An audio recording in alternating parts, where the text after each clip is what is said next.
To be here, look, I'm happy with everyone we have here. I mean, but it's a free country. And so people, when they're in bad environments, when you have states that don't know how to fight crime, when you have states that are locking people down, mandating them, doing a lot of stupid things, people then look for greener pastures. And so that's just what we found. So we've worked really hard in terms of what we could do with infrastructure. And some of that is making sure we're doing things with roads and bridges. I was here with Speaker Sprouse just a couple months ago talking about what we're doing, in the Tampa Bay area. We've done stuff on Howard Franklin. We've got stuff over, when you get all the junction, there's a whole bunch of things that we're doing to help make traffic flow better. And it's really important. We're putting huge amounts of money in for that, as well as other parts of the state, and we'll continue to do that. We've also done a lot to support Florida's water resources. We've had infrastructure for that because having clean water and good waterways is important. So different reservoirs, helping our estuaries. We don't want the algae going out into the Gulf of Mexico or going into the St. Lucie on the other side of Lake Okeechobee. We want to have the Everglades replenished. So we've worked really hard on doing that. We've done more than anyone on that. But we also want to fortify infrastructure when it comes to communities throughout Florida. We're a low-lying state. We're a storm-prone state, and we're a flood-prone state. And so we work with the legislature to say, how can we address this in a way that's going to protect Florida's communities, protect our economic livelihood, and make sure that we're doing what we need to do. So we got legislated last legislative session, really a landmark piece of legislation, Senate Bill 1954, and this was Chris Sprouse led it in the House. You had Senator Simpson and others in the Senate working on it, and it laid out basically a roadmap for what we would be able to do to really help both coastal efforts, but also inland efforts in terms of making Florida more resilient to a lot of the threats we face, particularly from flooding. So we were able to do that, and today we're announcing our 3-year plan for a portion of this. So we're going to be doing, and this will be reflected in my budget that we'll do soon, $270 million for over 76 projects across the state of Florida. And that is just the state's portion of it. As these things work, there's almost always a local match for that. So you're really looking at over $500 million of investments to support this type of infrastructure. And this is just part of what we're doing. This is just part of the state component. We also seeded the Resilient Florida Fund with hundreds of millions of dollars in the current year budget, and we're proposing to do hundreds million more in the upcoming budget. So you're going to end up seeing, probably well over $1 billion in this over the next couple years, which is going to be really, really good. And so the plan was basically developed. It was a 3-year planning horizon. The projects were submitted by local communities, and then they were ranked based on their risk of things like coastal and inland flooding throughout the different parts of the state. Projects included in the plan were submitted by counties, municipalities, regional entities, water management districts, flood control districts, but they were evaluated by the Department of Environmental Protection using the criteria that was laid out in statute. So sometimes, we did the wastewater grants a month ago, and people saying, "Oh, you didn't give them to this area," but people didn't look to see the criteria. It had to be in a basin, a BMAP, that particular grant. These grants are going by the criteria that the legislature did in statute. And so, for example, today we're here in Oldsmar because we have a project which is about $4.3 million here in Oldsmar. And this is something that will be very, very important for what they're doing. And they've identified vulnerabilities, and we're doing it. So we'll put in some money, they'll put in some money, and you'll have over $4 million projects. And so all the projects included in this plan will enhance efforts to protect our communities, coastlines, and shores, and that's very, very important. We also have with us, we have Wes Brooks here. He's been, involved with helping us in this area with federal-state relations now, is leading the effort in Resiliency. And, of course, we had Julia Neshwat prior to that. But we called for the creation of the grant program within DEP, and we're happy that we're able to deliver. This is really going to make a difference, and I think that we're going to be, probably in much better shape as a result very, very soon. So this is just one part. There's going to be a whole host of other projects that are also going to be announced in the very near future for actually more money than we're doing now. But this is $276 million, which is just the state's portion. When you match the local matches, you're over $500 million over the next few years for just one part. And then you're going to have many hundreds of millions more, which we'll be announcing very soon. So we're happy to be here. We wish the speaker could be here, but in his absence, we're going to have one of his colleagues, Chris Latvala, come up and say a few things from the legislative perspective. Thank you, Governor DeSantis, and you're not only Florida's governor, you're America's governor, and it's an honor. And it's an honor to have you back home in Pinellas County. And thank you, Secretary Hamilton, as well, for being here. I know Speaker Chris Sprowls wanted to be here today and talk about one of his key priorities from this last session, the Always Ready agenda, and address the impacts of flooding and sea level rise. Unfortunately, because of the time change of today's event, he is not able to be here. Before the last legislative session began, the Speaker saw the need for the state to prioritize the impacts of flooding and sea level rise for Florida's residents, homeowners, and businesses. He developed the most robust legislation in the nation to address the devastating impacts these water issues can have on properties and lives. As a low-lying state that is surrounded by water on three sides, Florida is extremely vulnerable to the risks of flooding. But for too long, our state has been reactive in our response. With the Always Ready legislation signed into law and the plan delivered today, Florida is, for the first time ever, strategic and proactive. When Speaker Chris Sprowls came up with this idea, he wanted to model the approach on our state's transportation planning process. His forward-thinking leadership on addressing the effects of flooding has resulted in a model for the nation to follow.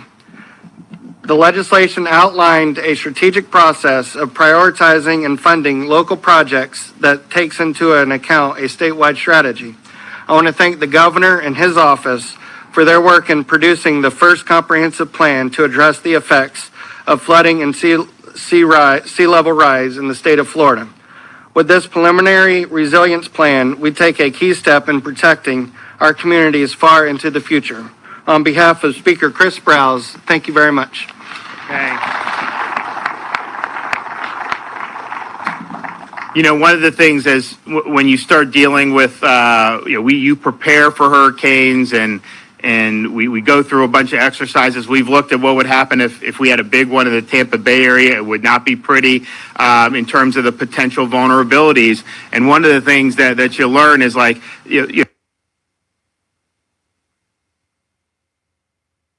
we also have with us, we have Wes Brooks here. He's been, involved with helping us in this area with federal-state relations now, is leading the effort in Resiliency. And, of course, we had Julia Neshwat prior to that. But we called for the creation of the grant program within DEP, and we're happy that we're able to deliver. This is really going to make a difference, and I think that we're going to be, probably in much better shape as a result very, very soon. So this is just one part.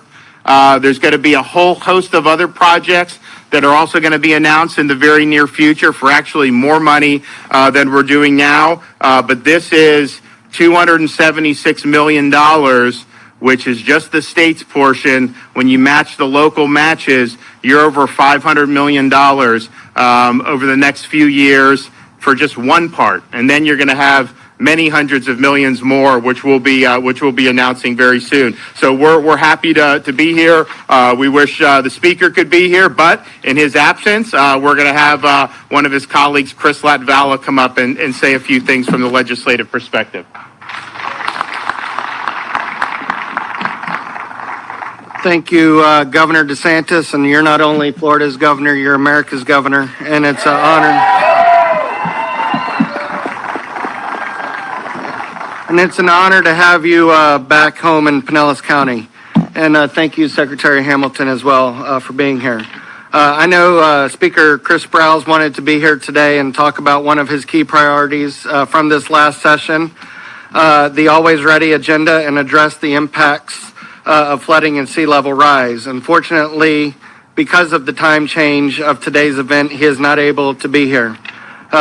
Before the last legislative session began, the Speaker saw the need for the state to prioritize the impacts of flooding and sea level rise for Florida's residents, homeowners, and businesses. He developed the most robust legislation in the nation to address the devastating impacts these water issues can have on properties and lives. As a low-lying state that is surrounded by water on three sides, Florida is extremely vulnerable to the risks of flooding. But for too long, our state has been reactive in our response. With the Always Ready legislation signed into law and the plan delivered today, Florida is, for the first time ever, strategic and proactive. When Speaker Chris Sprowls came up with this idea, he wanted to model the approach on our state's transportation planning process. His forward-thinking leadership on addressing the effects of flooding has resulted in a model for the nation to follow. The legislation outlined a strategic process of prioritizing and funding local projects that takes into account a statewide strategy. I want to thank the governor and his office for their work in producing the first comprehensive plan to address the effects of flooding and sea level rise in the state of Florida. With this preliminary resilience plan, we take a key step in protecting our communities far into the future. On behalf of Speaker Chris Sprowls, thank you very much. Okay.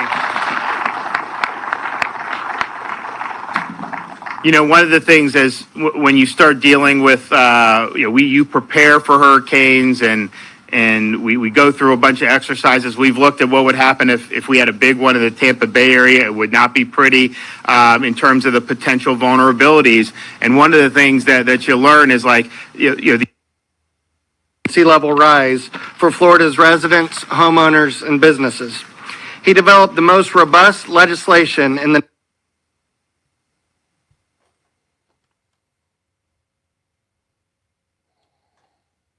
One second, guys.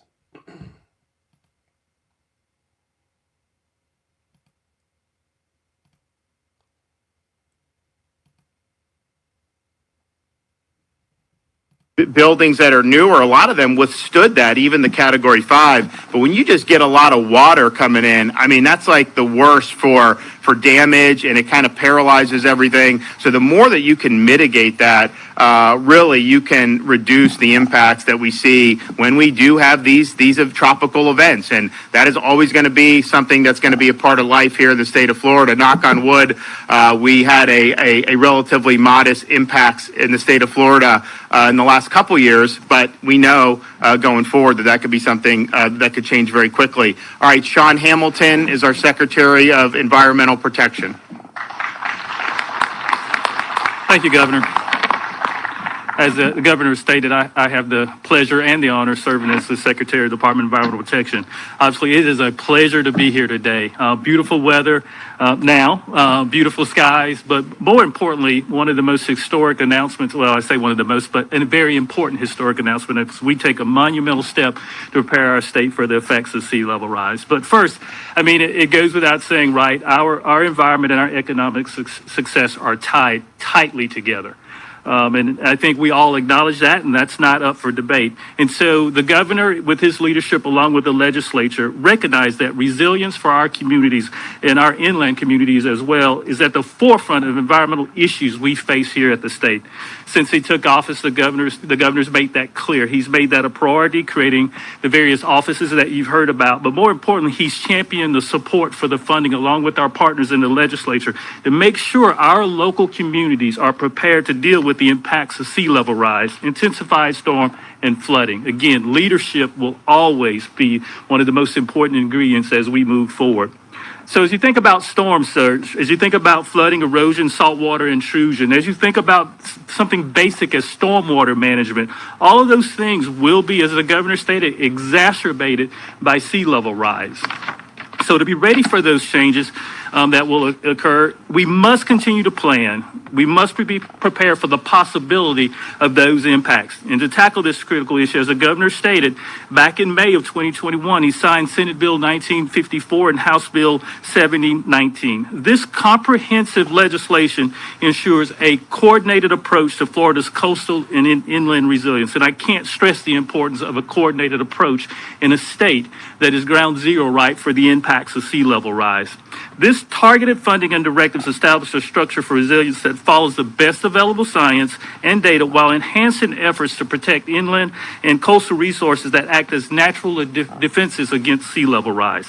Today, DEP submitted the state's first ever statewide flooding and sea level rise resiliency plan to the state legislature. And I'm proud to be here on behalf of the many talented folks at the department who worked tirelessly to pull that list together. And again, it is an honor to represent them here today. This plan will enhance our efforts to protect our inland waterways, coastlines, shores, and coral reefs, which will serve as invaluable natural defenses against sea level rise. In addition to the 3 projects right here in Pinellas County, which includes infrastructure enhancements to the water facility here in Oldsmar, there are more than 70 other projects on the list that would benefit and protect communities and make them more resilient. I'll give you an example. There's a project in Fort Lauderdale for the construction of a new pump station that will drain water into the C-14 canal to prevent flooding. There's a storage project in Putnam County that will collect and retain stormwater by building a pump station, outfall structure, a 4-mile levee, and improving existing levees. The city of Apalachicola, a place that I know also well, a project that will move critical wastewater facilities out of the flood zone and into an existing plant site in order to reduce flooding, but also harden that to withstand hurricane winds. This is a pivotal moment in Florida's history as we prepare and make sure we're poised to protect our resources for sea level rise. I'm happy to be here today with the governor, our elected partners, and the many stakeholders as we continue to work and make sure that we're doing everything we can to bolster the resilience efforts of our state. Thank you.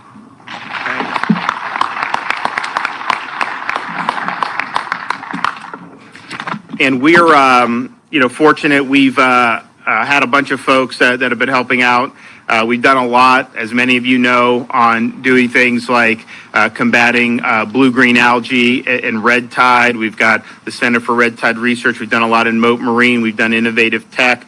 We have our second chief science officer, but we've had chief science officers guiding the way on that, also helping with this. But we also have the chief resiliency officer of Florida, who's helping to look at all these different projects and make sure that we're getting maximum value for what we're doing. So Dr. Wes Brooks is here. He's going to say a couple words.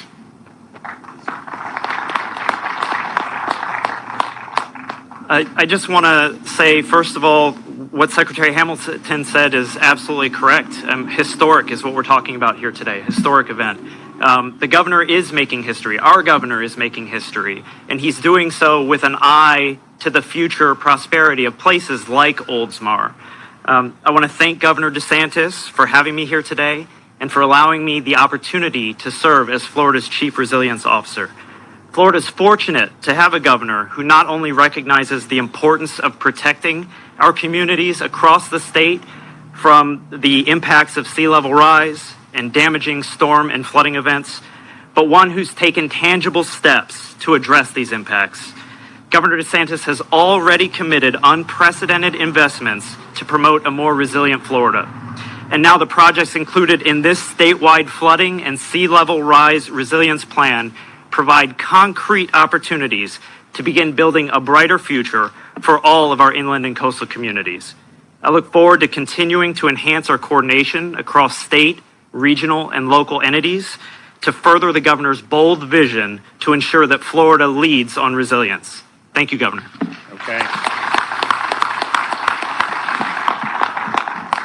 So we're excited about this. I know that the legislature is excited as well. We set the table in this last session. We're going to be able to get the funding. We do have dedicated funding, as I think many of you know, that can go to these. We have dedicated funding for wastewater and septic to sewer type things as well now. And that's in addition to what we seeded in the Resilient Florida grant program. So we're really happy about that. We're also happy about a lot of the news that we're seeing in different parts of the state where people's jobs are being saved because of what we did to protect them against mandates. And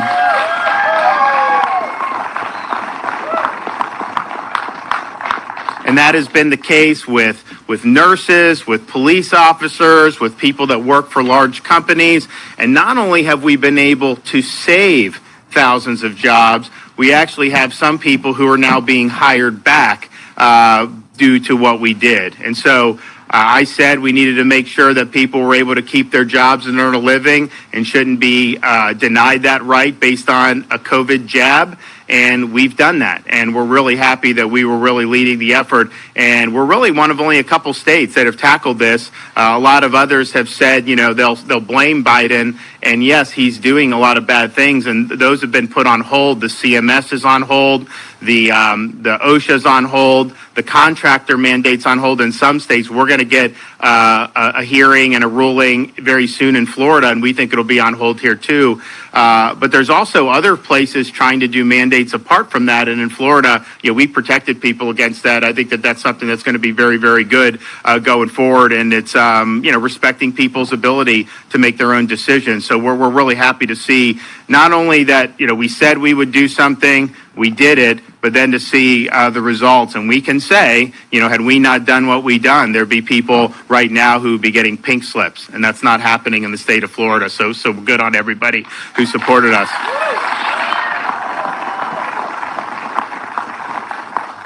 Also want to recognize across the Bay today, the First Lady is doing an event at Moffitt Cancer Center to announce that we're increasing funding for a number of cancer research institutions and hospitals in the state of Florida, and my budget coming up.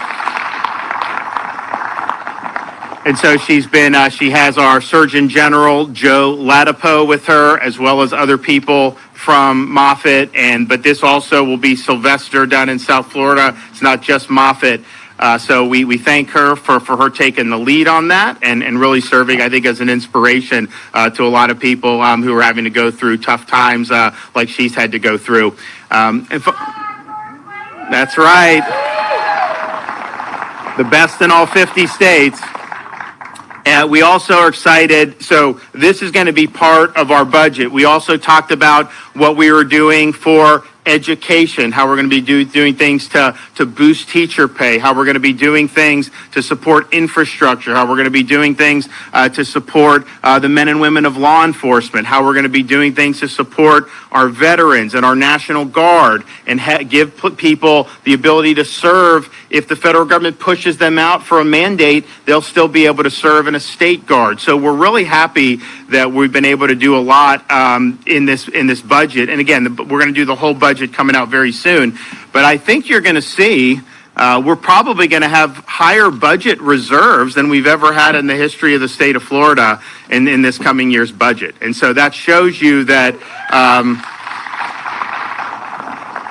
we have the lowest per capita tax burden in the United States.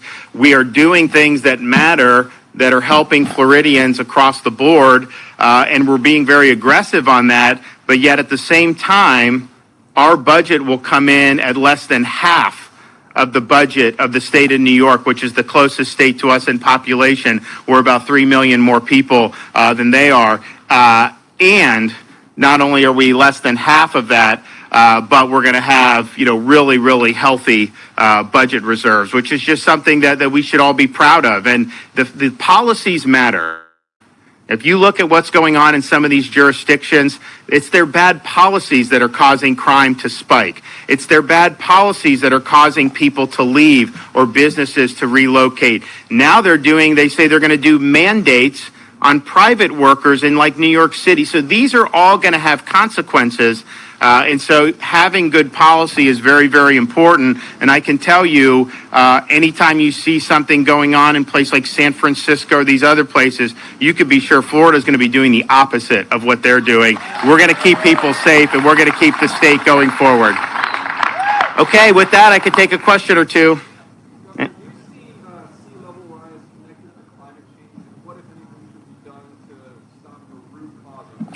Well, what I've found is people, when they start talking about things like global warming, they typically use that as a pretext to do a bunch of left-wing things that they would want to do anyways. And so we're not doing any left-wing stuff. What we're doing, though, is just reacting to the fact that, okay, we're a flood-prone state. We do have storms. I don't know that we really haven't had more storms in the last 10, 15 years than we had in other portions of, you could pick different periods where we've had a lot. But the bottom line is this is something that has a huge impact. As our state becomes more populated, of course, there's more property that can be damaged. There's more human lives that would be at stake. So rather than just simply reacting every time something like that happens, let's be more proactive and let's build strong infrastructure going forward. And so I think that's just the right thing to do regardless, but be very careful of people trying to smuggle in their ideology. They say they support our coastline, or they say they support, some, different our water environment. And maybe they do, but they're also trying to do a lot of other things. And if you look at the price of gas now, just imagine if they had their way, gas would be $6 or $7 a gallon. And we need to make sure people are able to have affordable energy. And we're also, we just did, what'll be in the budget too, we want to do a state gas tax holiday for folks. It'll be $1 billion in savings, and we need to do that. They did all these barrels out of the strategic reserve, which you're not supposed to do just for normal price fluctuations, but they did it. And I think it had the effect of reducing the price of gas by like 2 cents.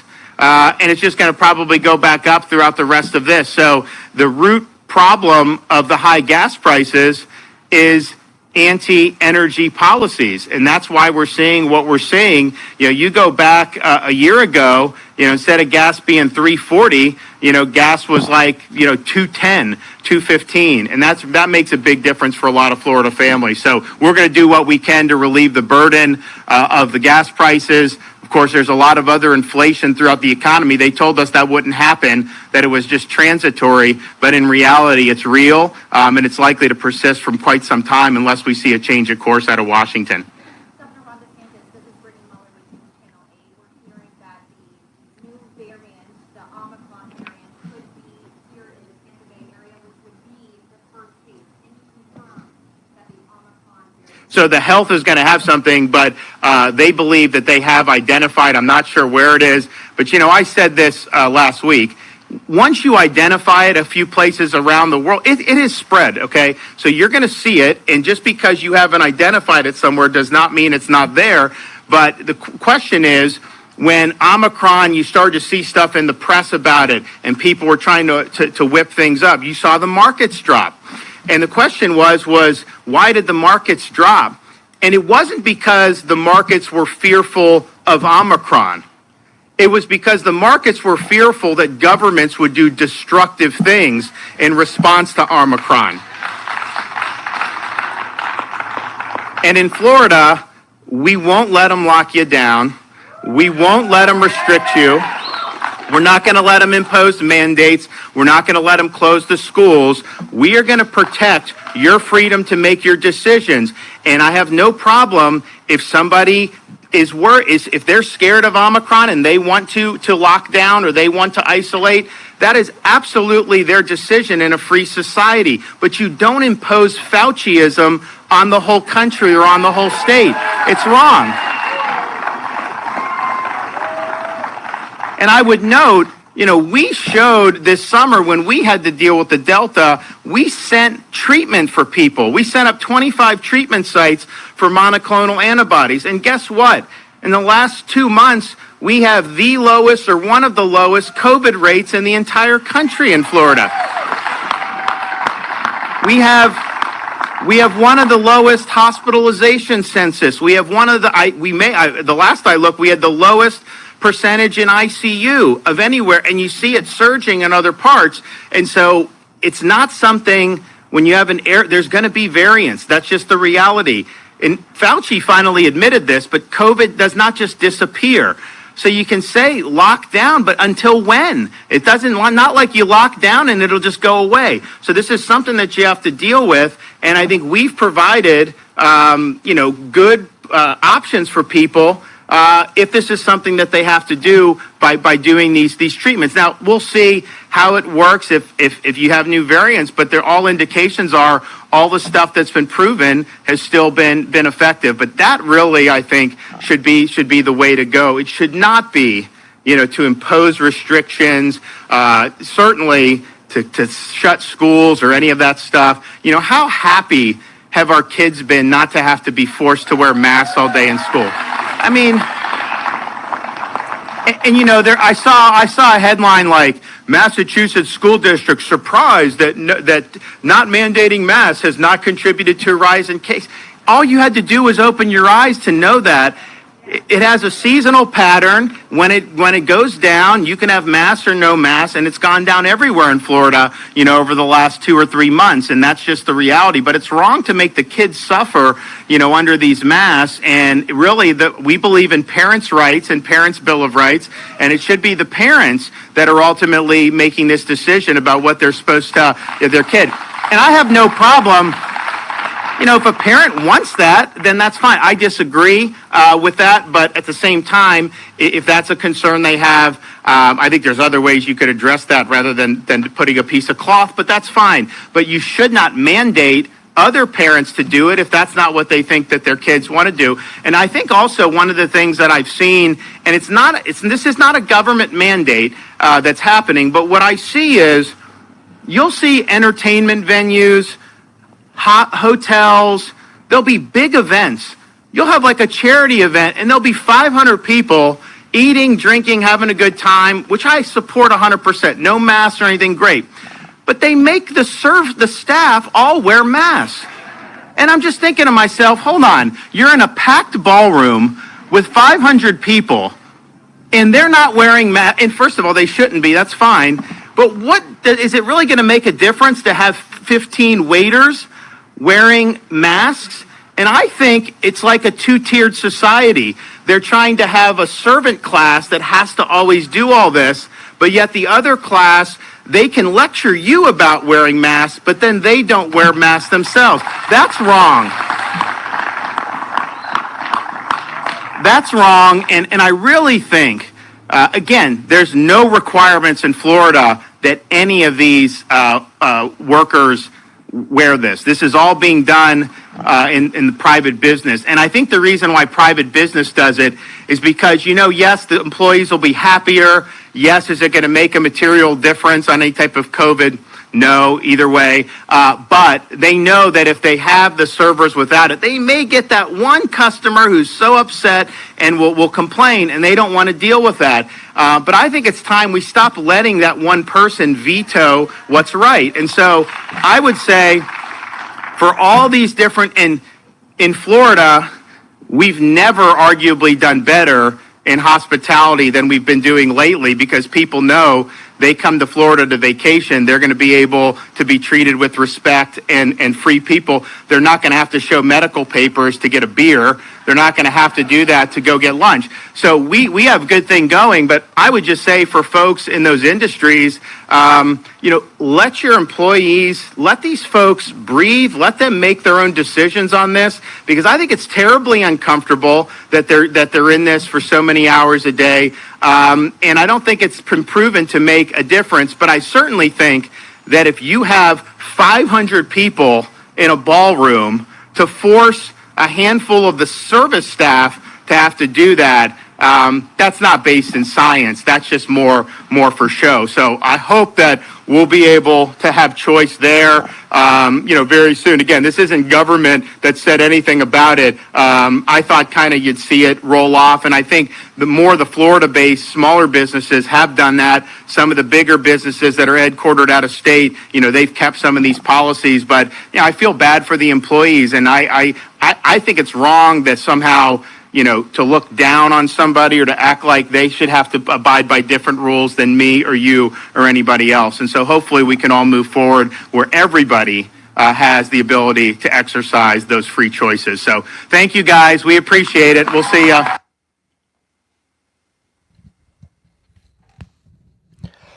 Another fantastic live event where the media tried to get him on a gotcha and he just knocked him out of the park again. That they tried this with a supportive crowd, I don't know what the media is thinking, honestly. They tried to parlay him talking about infrastructure that we're beefing up in Florida to deal with sea level rise, and anybody who's visited Miami knows it's a real thing.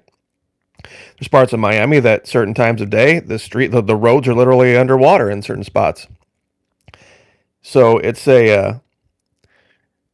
something where they don't like the reaction to it. What they want to do is they want to take every event like this and make it some kind of a forum to address the root causes and then do all of their ridiculous leftist nonsense, which the governor knocked out of the park. See, and I'm grateful for my second channel too, Mystic, honest to God. I really am, to be able to do this. This would have been a good week. This was actually a bad week for me to have gotten a strike, but I'm sure a lot of you know why. Well, maybe I haven't said why I got the strike. I uploaded a video. It was unlisted. Nobody saw it. It had to do with the event that occurred in Lubbock, Texas. There was a shooting, and that's all I'm going to say because I don't want to get this channel a strike. So anyway, tomorrow, though, my 7-day sentence started a week ago tomorrow, and today's the last day of my 7-day no uploading sentence. I have been able to, over at the main channel, make public videos that were already uploaded that were just in unlisted status. So there has been stuff, I've been kind of leaking out older videos that hadn't been made public. So that my channel didn't go 7 days without anything new. But I am working on some different stuff because I'm going to have to probably move away, at least for a few months through the holidays, away from anything even remotely controversial. Not the high school kid out on bond. There was an issue with a guy trying to pick up his kid for visitation. And the ex was there, and the ex's new husband was there, and there was a shooting, and it got caught on video, and it was pretty graphic. It was pretty graphic, but it would have been a good teaching video to show how something can be right in the letter of the law, but completely foul and wrong in the spirit. And that's why I was going to do a Patreon video on it. So I captured the video, I uploaded it to YouTube. It was never going to be public on YouTube. It was going to be behind a paywall. And literally within 3 minutes, YouTube gave me a strike for it. A video that wasn't even public. So, anyway. But I've been thinking more about this issue with the I'm sure a lot of you are aware of what the Antikythera mechanism is. I know this is kind of a hard right turn, so to speak. A device that was found encased in rock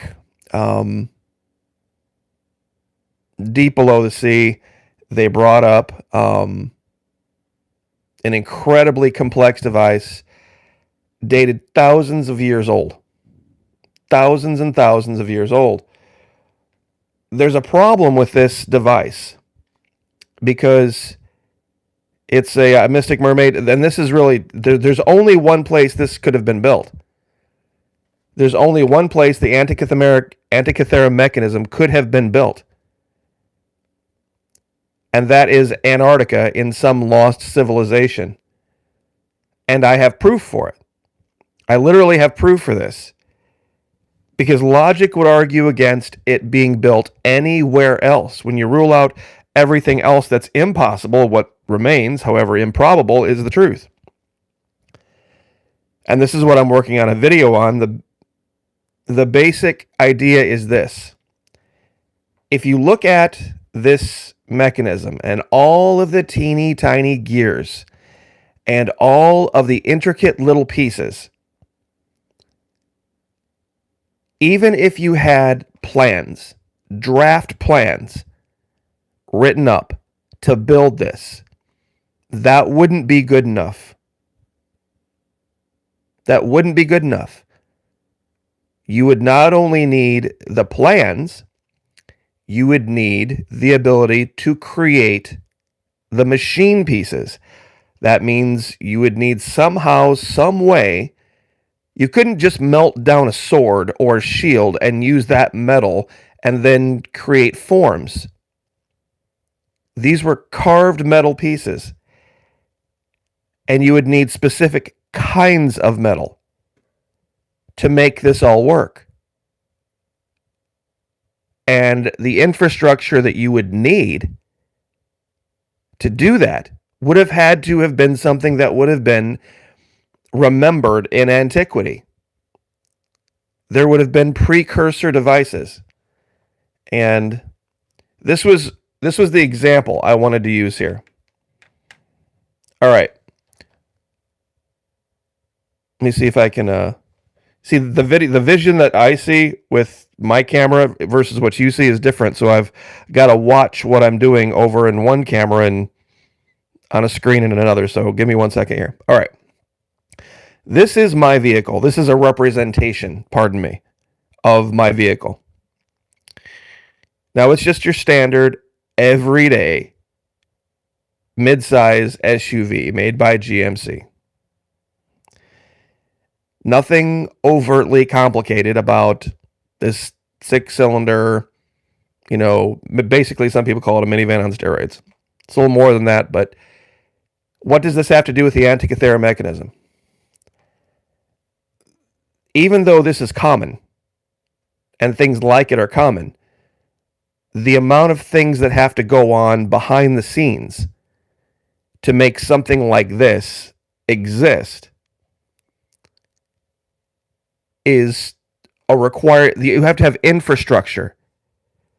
Like if somebody picked you up and dropped you into the past 1,000 years, even if you took the books with you, even if you took the pictures with you, even if you were a trained mechanic with 35 years of experience, you couldn't build this 1,000 years ago. You couldn't build anything like it.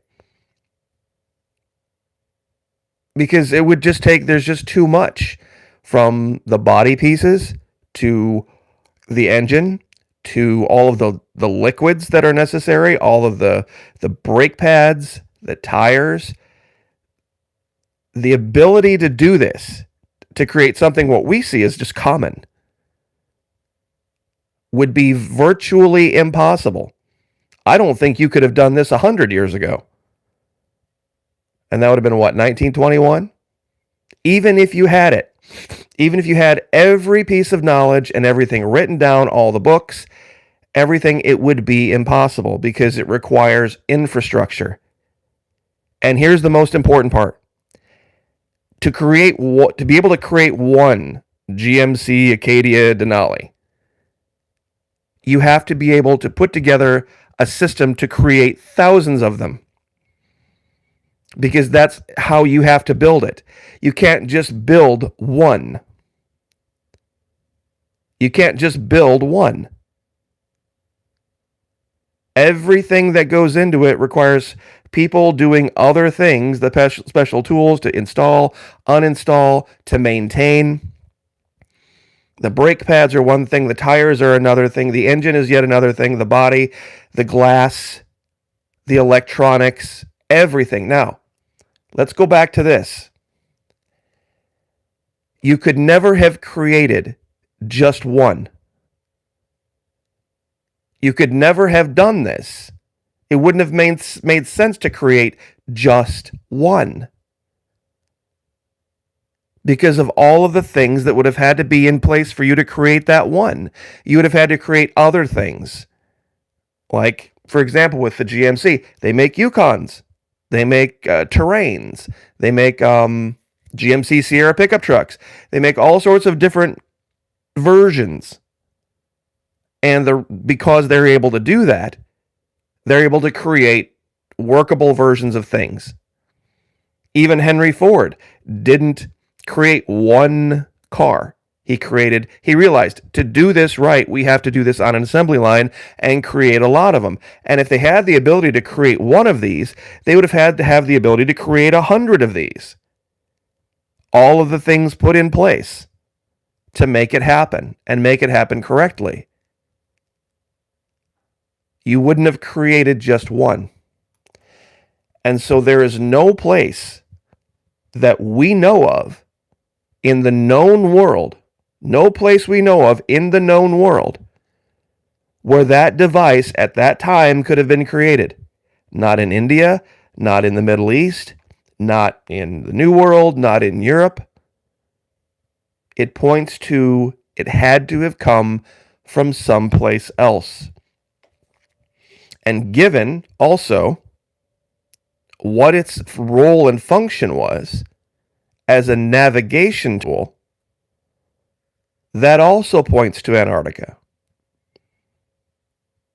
Because for them to get from where they were to the rest of the habitable world would have required a pretty heavy-duty knowledge of the stars and how they move, and currents, and being able to build large ships just to get around the Mediterranean at the time when this was found about 2,000 years ago. Well, it wasn't found 2,000 years ago. It was created 2,000 years ago. Just to get around the Mediterranean would have not required that level of technology. Even 2,000 years ago. This is where the vast majority of trade took place. You would have not have needed the Antikythera mechanism. And where it was found there's an island somewhere in here that bears that name, Antikythera Island. You literally could just sail by eye and by experience, and even with crude maps, you could have navigated from Italy to Greece to Cyprus, through the north of Africa, all through here, France. You wouldn't have needed it. The only place you would have needed the Antikythera mechanism would have been as if you were traveling the globe. And to our knowledge, no major civilization 2,000 years ago had the ability to navigate the globe with ships. Their ships don't even have the ability to do it, even if they had the ability to navigate it.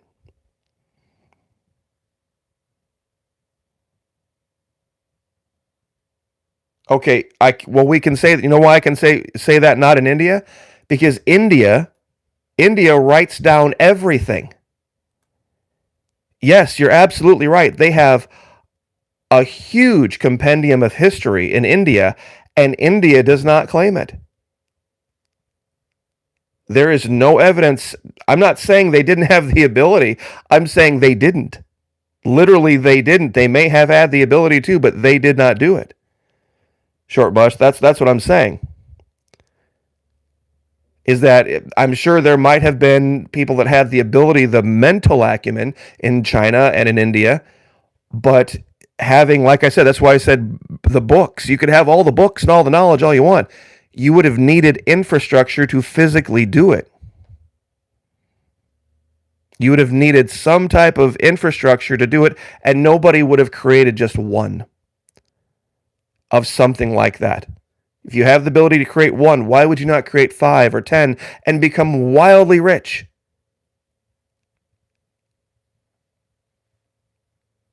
There's no record. Nobody wrote down anything. And India and China write down everything. They literally have histories going back thousands of years, and they don't claim the Antikythera mechanism. Anywhere in their history do they acknowledge creating any type of a device like that? So not only do we have to have specific knowledge, we have to have a specific place where this could have been created, and the reason we haven't found other ones is more than likely they are lost here in a place that when you left, every direction was north. Either way, why would it have been Antarctica? Because it's the only place left on the planet where there could possibly have been a civilization so advanced that they had the ability to do it, the knowledge to do it, and the ability to create the infrastructure to do it, and us not know about it. Have no archaeological record whatsoever of it. It's the only place left that's that unexplored. We know pretty much everything about the history of Europe, about the history of Asia, the history of Africa, the history of the New World, and the levels of technology that they had. Something like this would have been a big deal. Something like this would have been something that they talked about. Something that was reproducible, or other less sophisticated versions of this same device. You see, you don't go from zero to Antikythera in one swoop. There would have been, just like with the GMC Acadia that we showed. Okay, car technology didn't go from zero to this in one fell swoop. And this is not even a complicated vehicle. It had to go through phases, and it had to go through decades of new advancements, from a 30s and 40s and 50s vehicle to the 60s vehicles, the 70s vehicles, all the way up to the modern ones. It has to be, the Antikythera mechanism is an end of evolution of certain kinds of devices. Devices that even in England, they didn't have the ability. In France and Spain and Europe, the most advanced societies at the time didn't have the ability to create. They could create watches. They could create pocket watches. But pocket watches are simple devices. They're tricky to make. But that was 1,800 years after this was lost at sea.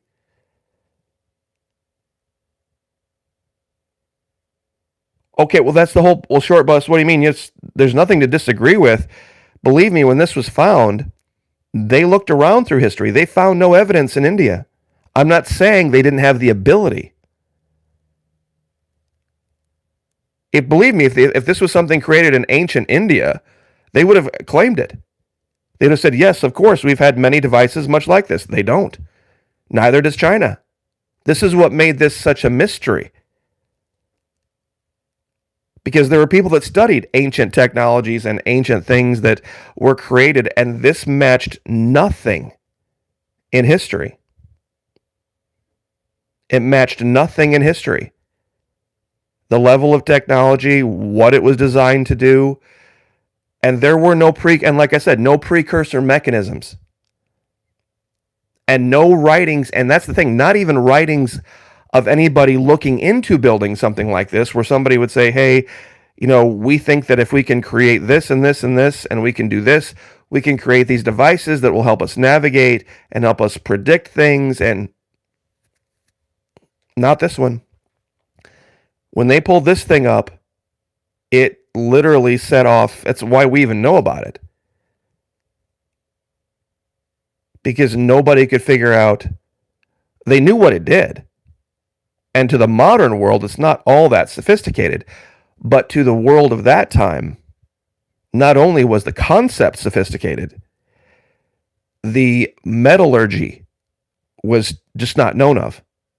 The ability to create the ability to create little tiny metal pieces with little tiny specific perfect gears, that didn't come along till well after the advent of the Industrial Revolution.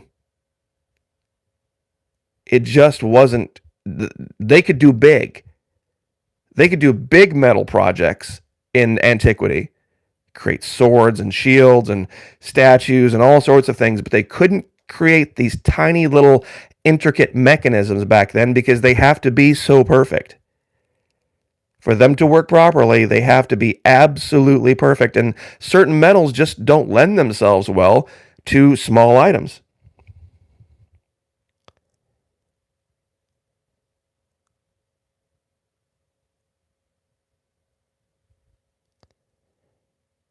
Well, you see, that's speculation. They haven't claimed it. I mean, in the sense that they can claim, oh, we had all sorts of technologies that we lost. That's not claiming it. Once again, if they would have had to have lost not only the technology for this, they would have had to have lost all, like I said, of the precursor technologies. The metals, the metallurgy alone, even if it wasn't some complicated device for calculating the movement of the stars and the planets, for the metallurgy for any other purpose was not known. They could create jewelry, but jewelry is not a gear. Multiple sizes of gears, multiple sizes of bearings, and all of the different things.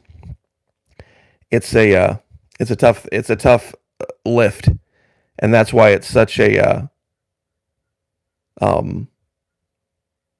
good analog. And I also wanted to bring up one more topic before I go, to show you what kind of a bizarre world we're living in. I had to go dig out my old paperwork on the GMC from when I bought it. I'm a little over halfway through the payments on it. I got it back in 19. And I looked up through the what I paid for it then and what the Kelley Blue Book is now. Guys, the world is so upside down right now that this vehicle is now worth more, Kelley Blue Book, than what I paid for it in 2019.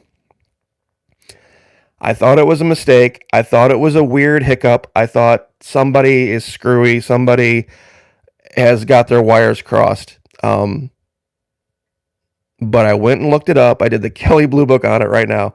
And what it would have been worth almost 3 years ago. And used car prices have gone up so much in the last year that this vehicle is now worth more. It's worth more. Pardon me. Than what I paid for it 3 years ago. It's bizarre. Absolutely bizarre. Most people know that cars are not an investment, they are an expense. And when you buy them, their values crater and you lose money on them. I guess I just got lucky with this particular one because I keep getting offers over and over again from all sorts of places. Anytime you want to trade in your vehicle, anytime you want to sell your vehicle, please bring it in, blah, blah, blah, blah, and all this. So yeah, it was, I think it was $29 I paid for it, and it was 2 years old, and now the Kelley Blue Book is almost 31. It's unbelievable. So, anyway, but I will leave that there, guys. But yeah, one more day, and, you know, and I was just using India as an example. You know, there were many other societies that had the ability to work metal and knew about the stars and charted all sorts of things. But 2,000 years ago, to create something like that would have taken a lot more than just the knowledge. It would have taken a lot more than just the knowledge. And there would have been more than one of them.